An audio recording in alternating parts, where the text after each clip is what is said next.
Alright guys, so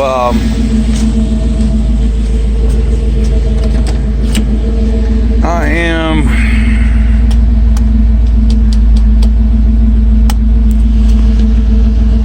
officially declaring Blue Thunder back up to snuff 100%.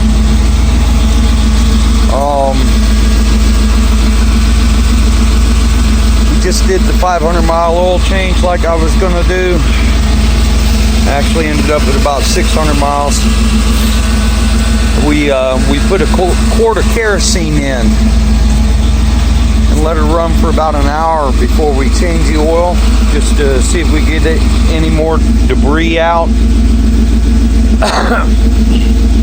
I wanted to wait until after that oil change to declare victory, but I had an issue with it pushing oil out, but she was also a little full, over full, above the full line on the dipstick, and I was crossing my fingers that was probably that issue, and lo and behold, here it is. We're idling at almost 40 pounds of oil pressure. We got 20 inches of vacuum and no check engine light. While we're at it, I've had a, if you can see, the belt-driven fan isn't there. I installed an electric-driven fan years ago, but it's always been manually.